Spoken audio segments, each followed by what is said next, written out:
Former Prime Minister Rishi Sunak has called on Conservatives to stop squabbling.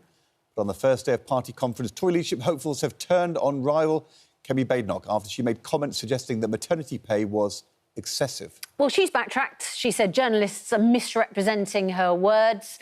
Is the party going to be able to shake off the backbiting and find someone to unite behind? Opposition Chief Whip Stuart Andrew joins us now. Very good morning to you. Rishi Sunak also apologised for the election, the general election result that saw you kicked out of office. There's a lot of apologising going on, isn't there?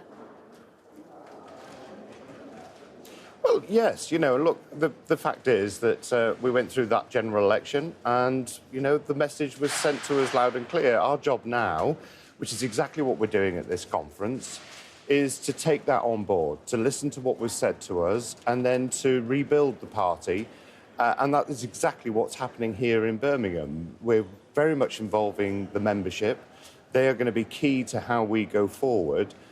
Because there is a really important job for us to do in opposition to hold this government to account, and that is what we have already started to do, and we will build on that, particularly when we have our new leader. Yes, Starmer's been in quite a bit of trouble over the last couple of weeks about not properly declaring money for clothing and for glasses and for flats, the use of a donor's flat. And the accusation against him, we hear it all the time, is people saying that you're just as bad as the Tories. How do you reflect upon that? So, look, I mean, I've been around my constituency and people have been telling me that they're pretty angry about what they've heard about some of these donations. I think some people can't understand why someone who can clearly afford to buy their own clothes needs to rely on donations. And, I think we all have to reflect on that. There are legitimate things that people have to do as members of Parliament, where they will have to declare things. But it's about, it's the sort of hypocrisy, I think, that people have been raising with me. The important thing now is making sure that these things are done properly. That is what people expect, that we declare things that we have accepted. I don't understand, personally, why anybody needs to get donations of clothes, particularly when they're well paid, when so many families up and down the country have to pay for their own clothes. Well, the trouble is, what Ed was pointing to was that people aren't criticising Labour in isolation. They're saying you're just as bad as the Tories. In fact, defenders of Keir Starmer and Labour would say the Tories were far worse. You say it's really important it's all declared. Of course, we know that Boris Johnson faced allegations of corruption when he was, redecorating the Downing Street residence. Work cost around £200,000. There was the accusations of gold wallpaper. We know that there was a problem with reporting the donations, and as a result, the Conservative Party was fined by the Electoral Commission. The trouble is that even though these are criticisms of Labour in government, you're also coming out quite badly.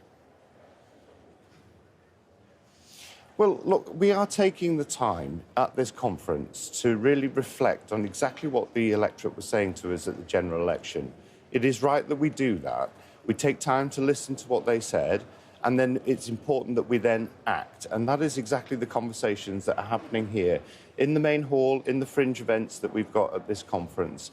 This is a really important conference for us because we recognise that the public sent a message that there was a lack of trust with the party, and we've got some big work to do. And that is what we're just starting here. This is the start of the process to reflect on that, to act on it, and make sure that we reconnect with the British people so that we can prove that we are an effective opposition and, in time, an alternative for government. And that is exactly what we're doing here through this week in Birmingham. It's what each of the candidates for the leadership contest are doing. Can I ask you, though, because I know you aren't going to tell us who you are supporting, because you are the chief whip, and you'll be pleased that they're all saying that you need unity in the Conservative Party, and chief whips always like unity. But if you were to say to all the leadership candidates, here's one thing that you've got to do differently in the future, and that whoever wins has got to absolutely show the British people in the next year to turn things around, what's the one thing you would tell all of them you've got to do to learn from that huge electoral defeat? Well, you're absolutely right. As the Chief Whip, I have to remain impartial.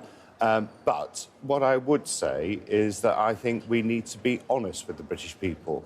We need to be very clear about what we can or what we can't do or what is going to be challenging.